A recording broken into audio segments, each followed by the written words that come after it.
Good evening, everyone. This is Matthew Suri. And this is Bianca Rodriguez Pagano. Tonight is Friday, November 1st. The time is now 7:30 p.m. Welcome to the 9th show of Phillipian Live.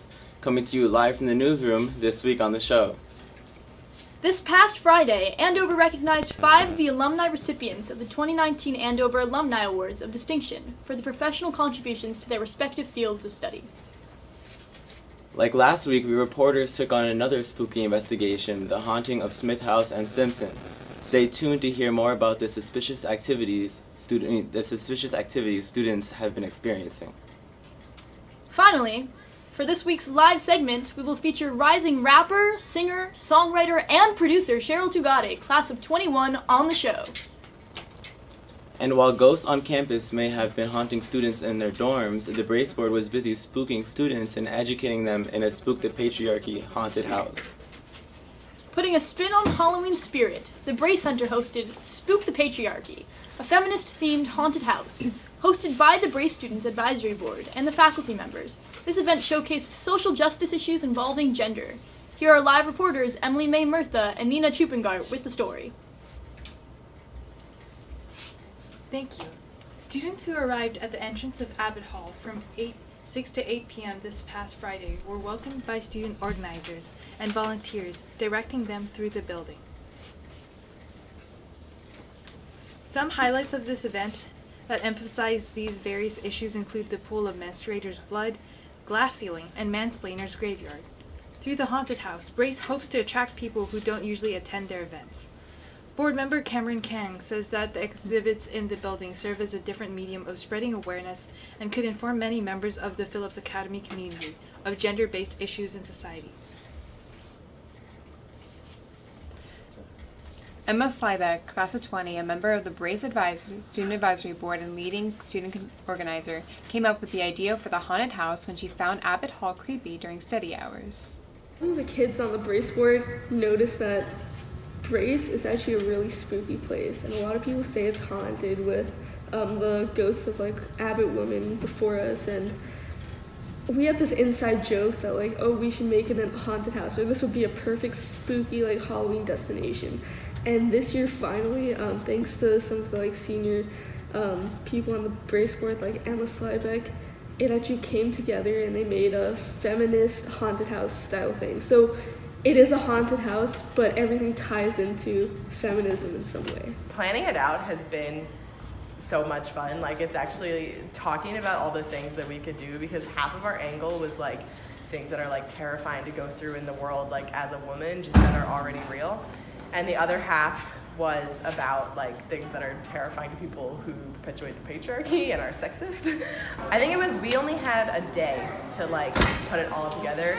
The Brace Center is a pretty big space, so putting it all together took a lot of work. And I think also just it's getting people down here and into it. But everyone who's gone through, I think is it's been pretty fun and stuff. So. Disappointed with the lack of Halloween-oriented events, Artarcho Guerra thought the feminist haunted house would rejuvenate Halloween spirit across campus. She believes the uniqueness of the event sets it apart from others hosted by the Brace Center through the year, and fun expects for the most it to be part, very successful, but it's all students and faculty. However, the event organizers acknowledged that the event was political and highly charged, and hope that ultimately it can be a fun event that educates participants about feminism and gender issues. What's its purpose? Fun for the most part, but it's also some of the areas are definitely a critique of what being a woman in America is. Sure, half the haunted house was supposed to be things that are scary to people who are scared of powerful women and perpetuate the patriarchy, and so yeah, there are going to be things to those people that are hey, I don't agree with this, and I think the pool of menstruators blood, people are going to be that's disgusting, okay. And with the web of men's lies and the mansplainer's graveyard, and having the Trump posters, sure, you might see it as controversial, but it is what it is, and it's the real world. Many attendants were there because they knew people who were involved. They tell us that they enjoyed the event and appreciated its goal to educate participants about patriarchy and promote social justice. Be good friends with one of the organizers, Cheryl, and so I thought it sounded really interesting because she'd been telling me all about it, and so we came by to support it and see what it was all about. I was my volleyball instructor, and I heard about it during instructional volleyball, so I decided to check it out. I think it was a great event. I wish more people were here. It's a message of social justice, and I think that they're doing a great thing here tonight. I think I would definitely want to come to something like this again. Thought it was an opportunity for education of my young son, who I believe should be educated about these matters, so you start early. But would you want to come to something like this again? Yeah. Nina CHOOPHUNGART And Emily May Murtha reporting. Corruption very quickly brought me to consideration of this stuff. I learned the beauty of mathematics here. A crucial choice that I made at Andover was in taking Seth Bardo's class on the Vietnam War in film and literature. It was one of the first interdisciplinary courses taught here, and my entire career has been interdisciplinary since then. It has been 50 years this fall since I came to Andover in 1969. I'm the crazy guy in the middle jumping out of the window. The Alumni Award of Distinction is an award created by alumni, given by alumni to alumni. Thanks for living, you know. It sounds trite, but look at the leaves.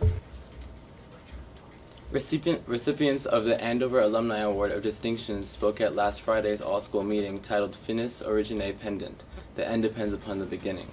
The award recognizes professional achievements of Andover alumni from all over the world.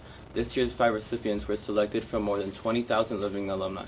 Here are live reporters Ben Fu, class of 21, Emily Huang, class of 21, and Jason Zhang, class of 23, with the story. Thank you. 5 Andover alumni received the Alumni Award of Distinction this year, including 2 journalists, an architect, and a Nobel Prize-winning economist. With great pleasure to present the 2019 Alumni Award of Distinction to Samantha Appleton, Phillips Academy class of 1993, for her contributions as a photojournalist and White House photographer. To William Nordhaus, Phillips Academy class of 1959, for his contributions as an economist, climate change researcher, and author. To Sarah Chase, Phillips Academy class of 1980, for her contributions as a journalist, author, and U.S. policy expert. To Guy Nordenson, Phillips Academy class of 1973, for his contributions as an engineer, architect, and author.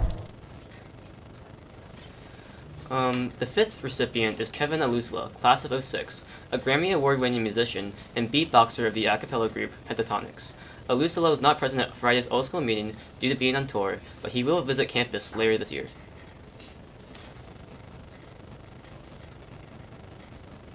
To learn about how the award recipients are chosen, we talked to Jennifer SAVINO, Director of Alumni Engagement.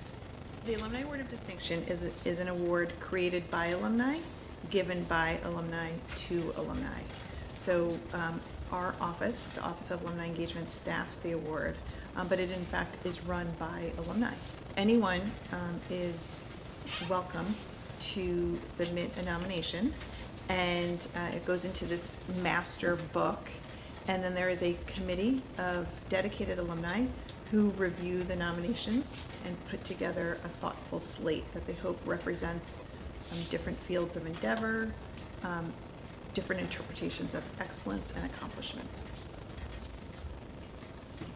The committee that chooses the award recipients is made up of about 10 people from a variety of backgrounds, one of 12 committees that are part of a larger 140-member alumni council. The award was first given in November of 2012 to a slate of recipients including former President George H.W. Bush, class of 1942.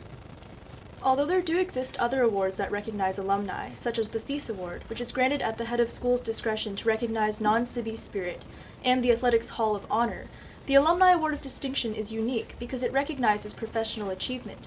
SAVINO tells us that efforts were made to make sure that this award did not conflict with the non-civi culture of the school. A real key component of how this award was designed was that they would come back and be a part of the educational experience. So they're in a classroom, they're giving a talk in the library, they're visiting the Phillipian, so they're adding to the Andover of today in some regard. So each year, it's both given to individuals, but there is real attention given to the slate that is put forth, so that it's not for engineers or for architects or for actresses. It's people doing different paths in the hopes that the student body looks at the slate and may be able to see themselves or identify with somebody or connect with somebody in one of the recipients' profiles.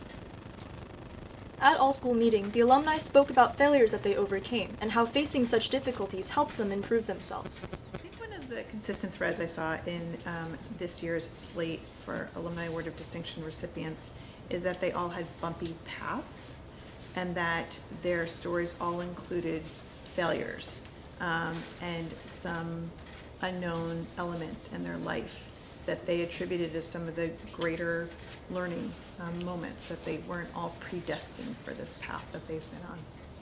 As a young photographer, Christy very Ray, eager for assignments, I had to choose between taking an assignment that I knew didn't tell the real story, but got me paid and got me a publication, or having the confidence to tell what I saw. In the summer of 2003, the general headlines were that the war was winding down, Iraq was rebuilding, and Iraqis were thrilled to be liberated. All the supplies gone, not even a Tylenol to be found. I photographed a father hold a fistful of dust to his little girl's nose. He told her it smelled like roses. "Remember this," he said to his daughter. I snapped sparingly to avoid attention. Who's sort of Midas? He begged that everything he laid his hands on would turn into money, would turn into gold. He sat down and he picks up an apple and it turned to gold. And a daughter for Midas named Marigold, and when she sees him distraught at what he's just done, and he loves her second only to money, Midas kissed his daughter on the forehead, and what does she turn into? Gold. As I was preparing for today, I looked back at my essays. When I was about to graduate, I published another awkward piece, this time about coeducation. That's the one where I thought we should change the name of the school to Flabbit in honor of Abbott. For Christy Way, class of 21, hearing about common experiences between alumni and current students inspires her and gives her hope for her future after Andover. I thought it was interesting that they brought people who are already very famous and successful in their field back to where we all started. And when they talked about like their own experiences and even showed pictures of themselves in Andover, it made me feel like they were more relatable to myself, and also it was like easier to see how like from this point like how we are all high school students, how we can like kind of grow to be like adults and like citizens of the world. Emily Huang, Jason Zhang, and Ben Fu. Reporting. Thank you, Emily, Ben, and Jason. And yesterday was Halloween. There have been many legends and tales surrounding spooky happenings throughout Andover's 238-year campus history. And according to some students, there have been multiple ghost sightings, as well as unexplained electrical problems in dorms such as Henry L. Stimson House and Smith House. So, are some Andover dorms haunted? Here's reporter Savvy Clemens, class of 22, with the story. Thank you, and welcome to Andover Unsolved. First, we headed to Stimson House in Pineville, situated directly behind the graveyard. We met with Piper Drew, who, amongst others, had experienced strange noises and interactions, including suspicious banging on windows and doors seemingly opening on their own. My current room is haunted, but we held a seance to get rid of it, so this happened my lower year. Basically, it was technically April 1st. It was 12:13 a.m. I do remember looking at the clock. I was in my bed trying to fall asleep, and I rolled over, and at the foot of my bed there was this woman standing there, and she was in this long white dress and her arms were outstretched, and in her hands she was holding what I can best describe as like a ball of wire almost that had a light radiating from the center of it. I promptly screamed and she disappeared. My roommate came in and was like, "What's going on?" I was like, I saw a ghost. We ended up all sleeping in my proctor's room that night because we were terrified. The following evening, me and the rest of my hallmates gathered in our common room of our 3-room double and held a seance. So this one girl found something online, some incantation to recite to get rid of the ghost, and we had candles. We all held hands, we said the incantation, and I haven't had a ghost problem since then, but for safety reasons, I bought a container of salt and salted my doorsteps and my windowsills to try and keep any evil spirits out. Like Piper, other Stimson residents have claimed stories of paranormal nature. Alyssa Maffaletto also has stories about lights turning off and on by themselves. I borrowed some battery-powered string lights from my friend, and I put them up on my wall so I could sleep with some lights on. I put new batteries in, I hung them up, I turned them on. I woke up at like 3 a.m., they were still on, everything was fine. And then when I woke up around 7 that morning, they were off. So I assumed that the battery had just died. But when I looked at the little, like the switch box that has the on-off switch, they had just been switched off. So either somebody had like snuck into my room and switched them from on to off, or what I like to believe is that a ghost had flicked it off. I have this lamp that is activated by touch only, and I was using it one night, and then I turned it off before I went to sleep. And then at 6 a.m. I woke up and the light was on and directed towards me, but like it's across the room from my bed, so I couldn't have touched it or anything, and like it was touched, but my door was still locked, and yeah, I don't know what happened, but it was kind of creepy. Other students, such as Sophia WITT, 20, who lived in Stimson House last year, have heard strange noises coming from different parts of the dorm. During her upper year, Witt's room directly faced the graveyard, and she often heard loud scraping noises coming from outside her window late at night. Every Saturday night at 1 a.m. on the dot, there was like a scraping noise that sounded like a snow shovel like scraping against the brick, like right outside my window. And it would last an hour, and it would be so loud that I wouldn't be able to go to sleep. And I would like open my blinds and look around outside, and I wouldn't see anything. There's these like crazy huge pipes, like really. You've been down to that.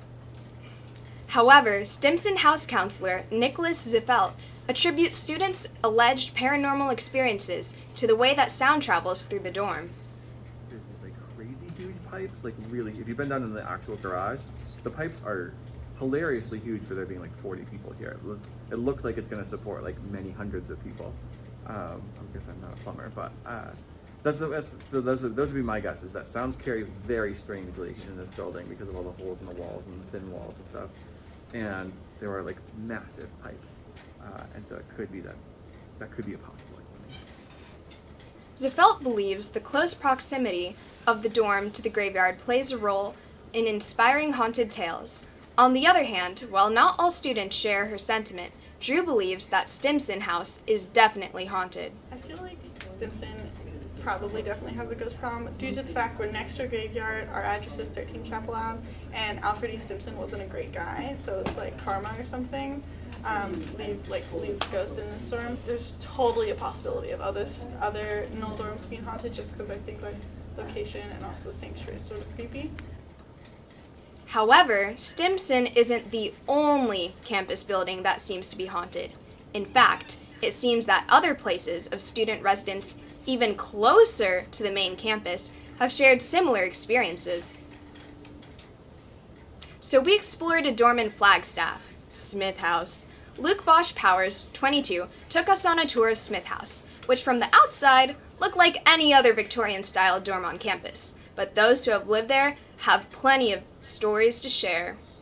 Lights would go out just on the 3rd floor, the breakers would go, and when OPP, the electricians, would come, they wouldn't necessarily be able to figure out what the cause was.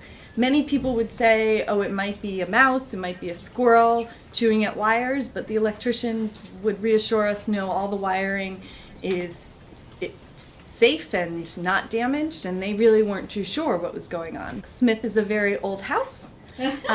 We'd hear unexplainable sounds as well. And Smith House was built, I believe, in the 1870s. A lot of people have come and gone through these buildings. That's what I have a feeling about. As with Stimson House, some students believe that Smith House may be haunted, but others may not be so sure. I totally believe that Smith House is haunted. So a couple of days ago, I know that one of my boys said that I came to his room at, I want to say like 11:30, and I started just talking to him, and he asked me like the next day like what was up with that, and I was so blank-faced, I like had no clue what he was talking about. So I think that, and that happened like 2 or 3 times where he just said like I was passing by his room, and his roommate says he has no clue who that was, and like doesn't remember like any of that, and I for sure don't remember any of that, but he for sure does. So that might have been a ghost, or that might have just been like sleepiness. At the beginning of the year, our house counselor was like warning us that Smith House had some spiritual presences, and I haven't really encountered them myself, but there have been a few things. Like I feel like there are crickets in the walls. I feel like some bugs and some animals like to visit me at night. So, are Stimson and Smith House haunted? While this isn't a case closed per se, I think we can all agree there are, indeed, strange occurrences going around campus. This is Andover. Unsolved. Sabby reporting. Thank you, Sabby. And now we're going to welcome live on the show a singer, songwriter, rapper, producer, Cheryl Tugade, class of 21. Hey Cheryl, how you doing? Welcome to the show, Cheryl. Yeah, so Thanks for having me. how's your day been? My day's been pretty chill. Pretty chill. Awesome. So we heard that you do a little bit of dabbling in the music industry. Can you tell us a little bit about it? Yeah, so I'm actually signed with a label in the Philippines that helps me produce my music. And yeah, I write and I sing and rap. Got it. Produce a bit as well. And are you currently producing like your own album or like? So how it works normally is I produce like the song my version and then I send it to them and they kind of just like make it sound more professional because they're like professional producers. But yeah. Awesome. Okay. So how do you usually record your music? So I have a mic that I brought here to Andover, so that's how I record vocals, and the rest is all done electronically. Gotcha. So when did you like first get into music? What was like the first instrument you started playing? Or? I started playing the piano and the guitar when I was younger, but I didn't really like it that much. But then, one time in 7th grade, I was just sad one day, and I picked up my guitar and I just started talking about how sad I was. I feel like every artist, what do you call it? I feel like they're it always starts with a sad song. Yeah, It always starts with a sad song. Their natural high, putting it into. Sorry. Yeah, no. Nice. No, yeah. Pretty much. And Awesome. so what was the first? Did you ever record that song that you wrote that night, or was it the first ever recorded song that you made? No, are you allowed to swear on this? No. Oh, okay. I wouldn't. Yeah, it was a really bad song. It wasn't that good. Yeah, pretty much. Nah, go for it. Yeah, so that's why that's kind of how I started. But then, the first song that I recorded was the one I'm gonna do for you now, the rap. Because one day I was with my friends and there was a guy that was beatboxing, and everyone was kind of bored, and then I just started rapping, and then they were like, "What song is that?" And I'm like, rap that you had "Yeah," written? and I was like, "Oh, I wrote it," and then from there they were like, "Yo, you should actually pursue this." And, yeah. And since And how long ago was that day? 9th grade. Yeah, Oh, so 2 years ago. Wow. Yeah. Wrote the song 2 years ago. Dope. And since you're a boarder, what aspects of home do you think influence your music? Influence my music? I don't know, actually. It's kind of just more of an inner thing. Yeah, You know, I think I it's feel very that. much internal feelings. I don't know. So what we're gonna have you do tonight, as I'm sure you already heard, we want you to rap a verse. All right. And we brought some. I'm hyped. Well, we brought some snacks for you to try so that you can sing. Right after you try some Flamin' Hot nachos. So after your first verse, so we have these for you. we will share a bag of Takis. Suri and I will test run them, see how bad they are.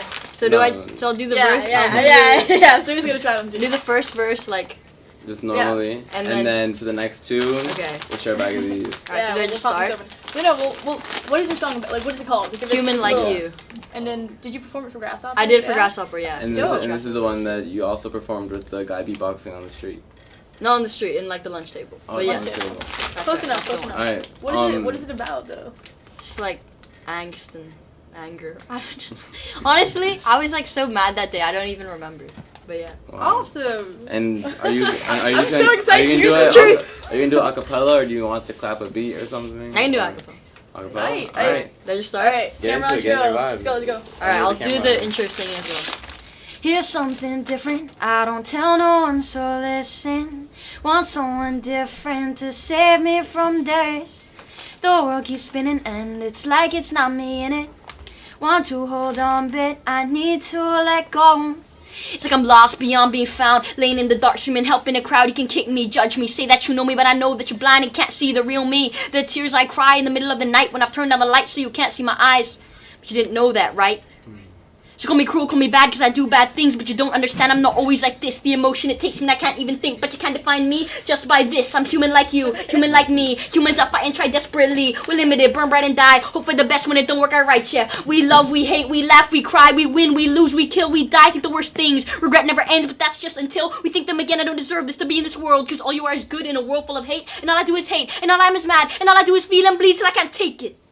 Wow. Wait, is that just so the much first, energy is that in just that the first verse? Yeah, that's the first verse. I could tell you were very mad that day. Yeah, a lot of eggs, Alright, yeah, well, that's awesome. Alright, let's get these open then. Do you like spicy snacks? My tolerance Pop this in the bar. isn't like that good. I don't know. I've Also, never had these chips. I feel like you have like such a unique sound in your rap. Like it almost sounds a little like British. I wonder where that comes from. I wonder.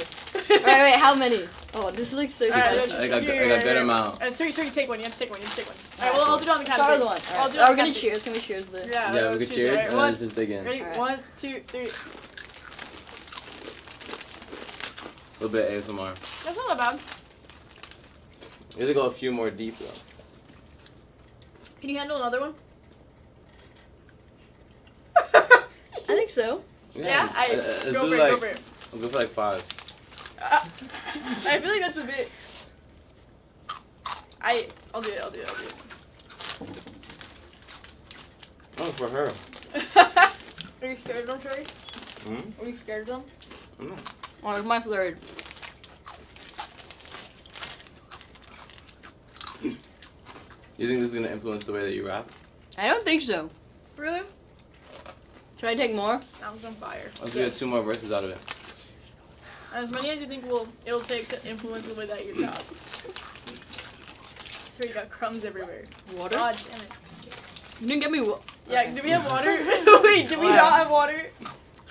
Alright, it's perfect. Do you have water? Nobody has water. Okay. It looks like kind of dry. Alright, whenever you're ready. Alright, whenever If you're you want to ready, take a little bit more, you can. I think that was 5. Alright, we're good? It's not that bad. No, they really aren't.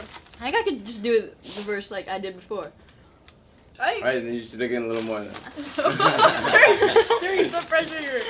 You think these are spicier? Here, try one of these. Alright. I feel like. Alright, now she can dig in.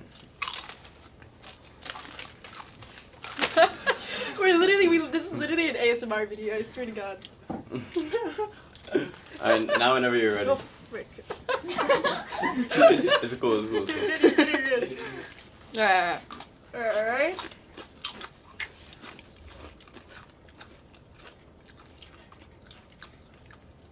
Oh, I can feel it. Yeah. Feel that fire raging in your soul. Let all the angst out. Honestly, yeah, I think we can do the whole thing. Alright, Alright? Go for it. Honestly, I don't even know how to ask for help. Oh wait, no, that's the third verse. I know that I'm lucky, I got money and friends, I got everything I need, praise my blessings. I'm not complaining, but can't do this alone. I can't feel this way inside my own home, cause none of this means there's no pain in my head, that I can't choke from my own breath. But maybe you're right, there's no way this is real, cause even I don't know what I even feel, cause my knuckles are red, but they still haven't bled like what I feel that cannot be seen. Screaming's just in my mind and my tears have been dry, call you blind to things you can't see. So, see through the lies, ask if I'm fine, say you won't judge me for the crimes in my mind, don't tell me keep calm, say yeah you're not fine, cause I don't believe my own self no matter how many times. Because the one good thing about falling apart is the songs that I write come from the heart as it bleeds, open and free, the tears fall in streams, but the words come out easy. Wow. I think we've concluded that spicy food Yeah, no, that was great. makes Cheryl a better Holy rapper. Alright, That was amazing. Thank you so much, Cheryl. Thank you for having me. Thank you for coming on the Anybody show. else want these? That was amazing. Yeah? You Thank can you, take these Cheryl. with you if you want. Yeah, no, take them Yeah, I'll with take you. this. They go. Thank you. Want another one? Okay, so this week in the paper. This week was issue number 24, volume CXL II, the Philippians' 10th full paper of the school year. This week in news, you can read Andover's medical treatment history, starting from Isham Infirmary to the move to what is now Sykes Wellness Center. And commentary, Sophie Glazer, class of 22, discusses the harmful perpetuation of a stigma through certain words and language. In sports, read about the 3 varsity football captains and their reflection on these past seasons. And in arts, learn about Yuping Zhu, class of 21, a singer-songwriter who just recently released her first ever single. And as always, if you're interested in Phillipian Live or the Phillipian as a whole, come find us in the newsroom or visit our website to join. Anyone can sign up to be a writer for any section of the print paper or be a reporter on Phillipian Live and go live on air to present your segment. If you're more interested in video, graphics, or live production, we'd love your help as well. Go to phillipian.net/join or email um@phillipian.net for more information. And that's it for tonight. We hope you enjoyed the show. Thank you so much for Cheryl for coming on. I'm gonna need some water after that food. Yeah, damn. And have a good night. Oh, and one more thing. Stay classy, PA. Yay. See you next Friday.